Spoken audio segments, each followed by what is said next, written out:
Buenos días, muchas gracias a TED Santa Lucía por invitarme y quisiera empezar por preguntarles a todos, ¿quién cree que la educación es la mejor estrategia para transformar la sociedad? Levanten su mano.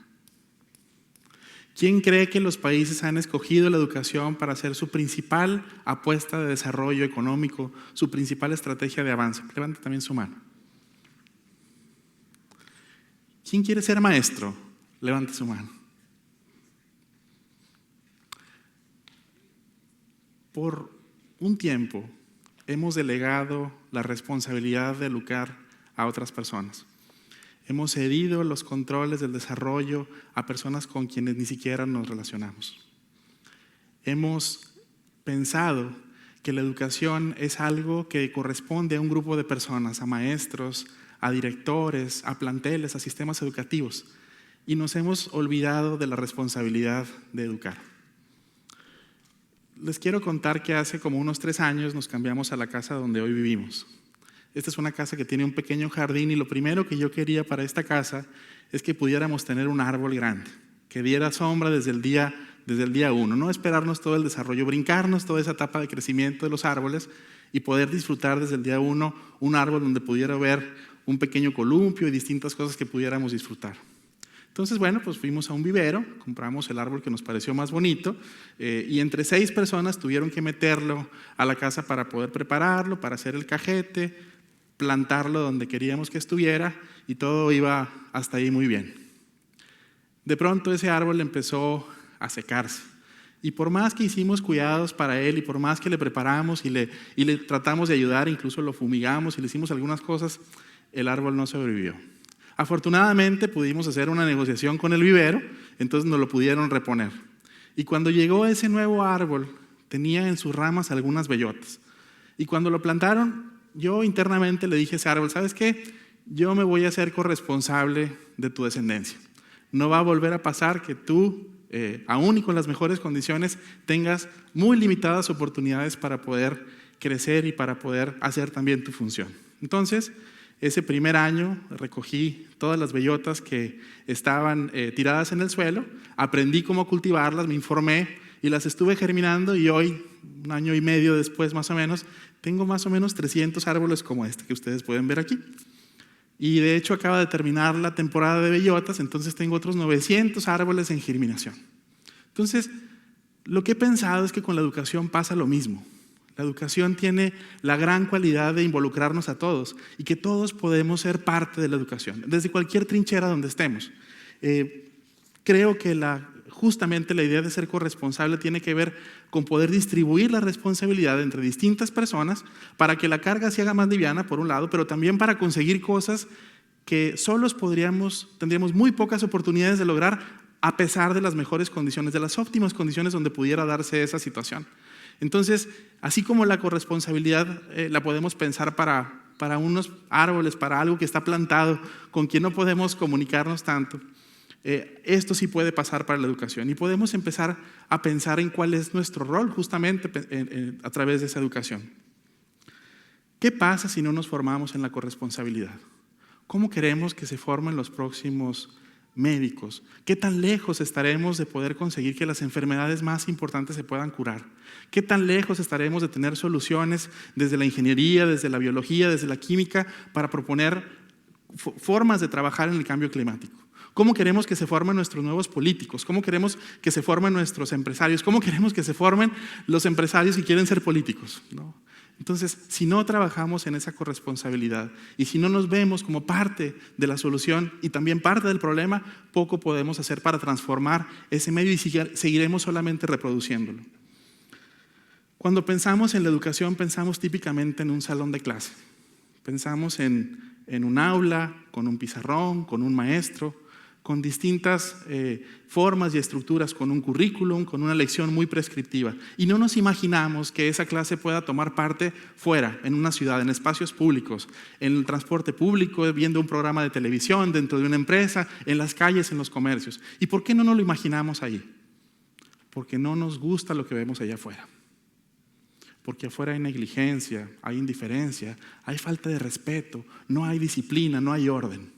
Entonces, ¿qué hacemos? Volvemos a meter a la educación dentro de un salón de clase y le delegamos toda la responsabilidad a un maestro con quien ni siquiera nos relacionamos. Le decimos muy bien lo que tiene que hacer y le exigimos cuentas, pero no nos relacionamos con él. No abrimos el espacio para poder hacer cosas juntos. Entonces, vemos que esta educación tiene una completa desconexión con nuestro entorno cuando el educar debería de ser algo mucho más cotidiano, mucho más cercano a nuestra vida. Tendría que ser parte de algo que hacemos todos y lo hacemos en todo momento y no solamente está relegado a un sitio que llamamos escuela. La única forma de enseñar la corresponsabilidad es siendo corresponsables al educar. Y los países que han logrado tener mejores sistemas y han logrado tener mejor desarrollo lo han entendido muy bien. Y han definido políticas, y han definido con mucha claridad los espacios, y han sido congruentes en el tipo de información que acercan a los estudiantes, y han sido congruentes también en el tipo de vivencia que se tiene que dar en la comunidad. Y le dejan al maestro solamente la cereza en el pastel, que es desarrollar en ciertas habilidades, desarrollar en ciertas plataformas de actitudes, desarrollar en ciertas destrezas que tienen que tener los estudiantes, pero no es responsabilidad del maestro hacer todo el paquete, sino solamente algunas cosas. ¿Qué tan vital es la corresponsabilidad para nuestro desarrollo? ¿Qué tan pronto tenemos que convencernos de que la educación es algo que tenemos que hacer todos y todos en todo momento? Los recientes fenómenos sociales, como los podemos entender, como el Brexit, como la votación del no en el acuerdo de paz en Colombia, como las recientes elecciones en Estados Unidos, nos han hecho pensar si la democracia verdaderamente es el camino. Y hay personas que lo están seriamente dudando. Y yo les digo, por supuesto que la democracia es el camino. La democracia que está hecha por personas formadas en la corresponsabilidad, personas que saben también entender que hay otros objetivos, que hay otras agendas independientes a las propias y a las que tienen que sumar, que tienen y poseen una visión colectiva. Entonces la democracia va a hacer sentido, porque la democracia será igual a la corresponsabilidad. Es como si en el tiempo de las cavernas alguien hubiera dicho, no, el fuego no lo podemos tocar. El fuego no es para nosotros, ese es algo que es malo, es algo parte del destino. Y nunca nos hubiéramos animado a poder domesticar el fuego y hacer de él algo bello, algo productivo, algo útil para nuestras vidas. Lo mismo pasa con la democracia. Entonces, yo creo que hay necesidad de un gran movimiento por la corresponsabilidad en la educación, que nos haga entender qué es el rol que cada uno debe de tener. Y no habrá reforma educativa suficiente para poder conseguir los grandes propósitos que la educación necesita. No habrá reforma educativa en los libros de texto, ni en la infraestructura de las escuelas, ni en las lecturas que se tienen que entregar a los estudiantes, a menos que tengamos un gran movimiento por la corresponsabilidad de educación que nos sitúe a todos como parte de quienes tenemos que levantar esa pesada carga, porque sí que lo es. Un autor que conozco, el doctor Marshall Ganz, que estuvo trabajando muy cercanamente a César Chávez en el movimiento de los campesinos en California, dice que no tenemos que estar de acuerdo con las cosas como están, pero tenemos que ser muy claros en saber que las cosas no van a cambiar por sí mismas. Necesitamos hacer algo al respecto. En este movimiento tenemos que preguntarnos, pues, cuál es nuestro rol. Desde la trinchera donde estamos, ¿qué es lo que tenemos que hacer? Y aquí quiero contarles que hace algunos meses estuve trabajando con un empresario de aquí de Monterrey. Hicimos un estudio para conocer cuáles eran las características de los empleados obreros de sus plantas entre 18 y 35 años. Entonces, después de conducir algunas encuestas y algunos grupos de enfoque, nos acercamos un día para presentarle los resultados de esa encuesta. Se revolvía en su silla y se tocaba la cabeza y se recargaba y decía, entonces, ¿mis empleados no tienen suficiente para vivir? ¿Entonces no tienen el tiempo libre que necesitan con sus hijos? ¿Entonces no pueden ahorrar y gastan todo en transporte? Entonces los matrimonios de estos pequeños jóvenes que yo tengo en mi planta no van a durar más de 5 años. Entonces, si sobreviene una enfermedad de algún miembro de la familia, ¿eso significa la ruina? Y él estaba entendiendo de una forma muy dura algo que estaba pasando y que seguramente pasa en muchos más empleos y negocios de esta nuestra ciudad y de nuestro país. En el fondo, él estaba planteándose con mucha legitimidad qué son aquellas estructuras, cuáles son esas cosas que él tiene que romper para conectarse de forma distinta con la gente a la que él tiene obligación también de atender y de servir. Este empresario, ante todo, se preguntaba cuáles son los estigmas, las construcciones sociales, los códigos postales que nos están estorbando para poder hacer y acercarnos con una mejor forma a estos empleados, a estos colaboradores, en este caso a sus obreros. Y lo que quedaba en su mente es: solo la corresponsabilidad puede derribar ese tipo de barreras que están establecidas. Nos están sobrando estas etiquetas. En México, por cierto, tenemos una gran oportunidad, pues la corresponsabilidad se asocia plenamente con los equipos de trabajo. Y los mexicanos tenemos autoconfianza, tenemos creatividad, tenemos interés, tenemos solvencia, tenemos pasión, tenemos interés por hacer las cosas. Y sobre todo tenemos el ingrediente principal de la corresponsabilidad, que es que tenemos muchos problemas que tenemos que solventar en equipo, que solamente en equipo los podemos transformar. Un profesor con quien tengo el gusto también de conocer, Fernando Reimers, de la Universidad de Harvard, decía: este planeta no resiste más ciudadanos ególatras. Tenemos que transformar de una forma muy profunda el tipo de educación que estamos generando. Y quiero contarles la experiencia de Bioeducación en un programa que tenemos que se llama Jóvenes a Tiempo. Y lo que hace este programa es buscar la forma en la que jóvenes puedan hacerse corresponsables de otros jóvenes. Y lo que hacen estos jóvenes de tercero de prepa es que les acercamos, formamos con ellos una comunidad muy importante, una comunidad de gente que se está formando. Les acercamos mentores, les acercamos experiencias, les acercamos muchas habilidades a su alcance, con la única condición de que cada uno de estos jóvenes de tercero de prepa nos ayuden con 10 jóvenes de las mismas secundarias donde ellos estuvieron estudiando. De modo que puedan verlos, que puedan saber que hay un futuro más adelante, porque pensamos que quién mejor que un joven que lleva apenas unos años adelante que le pueda contar la experiencia de lo que eso significa a un joven que va un poquito más atrás. Bueno, de hecho ahí lo pueden ustedes ver. De hecho, quiero contarles la historia aquí de Emiliano.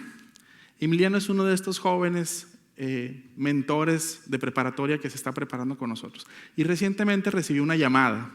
Y en esa llamada la universidad le indicaba, le proponía poderlo preparar para sus exámenes, quizá acercarle la oportunidad de una beca. Emiliano ya había empezado el programa y sabía que tenía 10 jóvenes de secundaria esperándolos. Y después de revisar, después de pensar, nos dijo: me hace sentido estar con estos jóvenes porque ahora soy parte de sus vidas y ellos son partes de la mía. Entonces sé que las becas y sé que las oportunidades pueden venir después, pero esto es algo que yo quiero hacer, que me nutre y que me llena por dentro. Yo pienso que eso es justamente el valor de la corresponsabilidad. Nos preguntamos cómo tienen que funcionar las escuelas. Nos preguntamos qué deben ser de esos espacios. Y yo les diría: más allá de la infraestructura, más allá del currículum, más allá de las lecciones y de los pizarrones, tenemos que pensar en cómo reformar las relaciones entre las personas.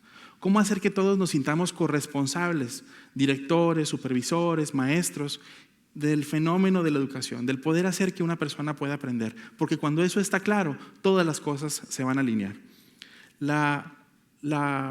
Una de las cosas más importantes que pueden suceder en la educación es que verdaderamente nos volvamos corresponsables y que todo el ambiente sea, pues, educativo. En Bioeducación estamos trabajando en una iniciativa que llamamos de renovación de la cultura escolar. Es precisamente buscar derribar los muros de las escuelas para que la comunidad pueda entrar y también hacer que la escuela se sienta parte de esa comunidad. Trabajamos con supervisores, con directores, con maestros, buscando que ellos encuentren esta visión compartida. Y ha sido una iniciativa muy interesante porque hemos descubierto que hay verdaderamente un hambre, hay una sed de este tipo de trabajo en las escuelas. Hay una sed de los padres de familia que quieren hacer cosas por el bienestar de sus niños, que quieren colaborar, y entonces estamos encontrando y alineando esas cosas. Hemos tenido la suerte de contar con el doctor Peter Senge, que recientemente precisamente estuvo con nosotros en el Museo del Acero en un taller facilitado para los maestros, para los directores, para la Secretaría de Educación. Y él, en una de sus reflexiones, decía: No importa qué tan clara está una visión, qué tan articulada, qué tan objetiva pueda ser. Si no está construida desde el corazón y desde las capacidades de las personas, no hay manera de que esa visión pueda ser efectiva. Yo creo que eso es justamente lo que queremos para nuestra educación y eso es lo que va a ser la gran palanca de desarrollo de nuestro país. Entonces, cuando pienso en este tipo de educación y cuando pienso en la corresponsabilidad en la educación, no puedo evitar pensar en los posibles 3 millones de personas que vamos a recibir de nuevo a nuestro país. Y no puedo dejar de pensar en las personas que van a acercarse a las fronteras, que van a acercarse a nuestro estado y no van a poder pasar. Y pienso justamente en estos árboles. Y digo, ¿de qué manera puedo hacer un entorno más verde, más arbolado, más lleno de oportunidades para que estas personas puedan llegar y se puedan sentir cómodas con el país que tienen? Porque hay suficientes oportunidades para ellos, porque hay oportunidades para sus hijos, hay oportunidades para sus familias. Quisiera que no se cumpliera ese dicho que dice que el jardín del vecino siempre es más verde, sino que estas personas quisieran quedarse aquí, porque aquí es donde tenemos lo que ellos necesitan. Pero estoy seguro que como ustedes no podemos solos, nos necesitamos unos a otros. Por eso quiero pedirles hoy, quiero lanzarles un reto y quiero que las personas de 50 años o más se puedan poner de pie en esta sala. ¿Dónde están las personas de 50 años o más? Les pido por favor que se pongan de pie y que todos los que estamos aquí en la audiencia los podamos contemplar. Y les queremos decir que de ustedes necesitamos cosas muy importantes. Necesitamos que ustedes nos guíen, que nos digan hacia dónde van las cosas, que nos digan cuando nos equivoquemos, que nos digan que necesitamos lo que necesitamos hacer para poder hacerlo mejor. Ustedes tienen la experiencia, ustedes han recorrido ya parte del camino y tienen que ayudarnos a los que vamos apenas avanzando. ¿Y por qué no les damos un aplauso a estos señores de 50 años? Y yo le quiero pedir entonces ahora, pueden sentarse, le quiero pedir ahora a las personas de menos de 50 años, de 30 a 49 años, que se pongan de pie también. Ustedes, personas, amigos, obsérvense, contémplense unos a otros, volteen a ver a su alrededor. Y quiero decirles a ustedes que ustedes tienen el pulso de las cosas. Ustedes saben saben la complejidad que tienen los asuntos que vivimos hoy. Ustedes conocen las cosas que tenemos que hacer para poderlas transformar. Entonces les pido a ustedes, por favor, que me ayuden dando el primer paso. Cuando sea necesario, ustedes tienen que dar el primer paso y no deben de tener miedo para hacerlo. ¿Y por qué no les damos también un aplauso muy fuerte? Pueden sentarse. Y le quiero pedir a todas las personas que tienen menos de 30 años, por favor pónganse de pie todos los que tengan menos de 30 años. Todas las personas que tengan menos de 30 años. Obsérvense y obsérvenlos. ¿Quiénes son? ¿Dónde están? Y quiero que ustedes también se animen a dar ese primer paso, porque vamos a necesitar ideas frescas, vamos a necesitar su energía, vamos a necesitar su entusiasmo, vamos a tener que encontrar nuevas formas con mucho mejores procesos para poder hacer lo que hoy nos toca. ¿Y por qué no les damos también un aplauso muy fuerte a todas estas personas? Ahora le quiero pedir a todo el mundo que se ponga de pie, por favor. A todo el mundo le quiero pedir que se pongan de pie y que se observen. Y quiero que vean quiénes somos y qué estamos haciendo aquí. Y les quiero pedir que todos seamos responsables de que cualquiera de nosotros se sienta muy cómodo dando el primer paso. Esa va a ser nuestra responsabilidad a partir de hoy. Y quiero pedirles que la próxima vez que les digan quién quiere ser maestro, ustedes digan con mucho orgullo, ya lo soy. Muchas gracias.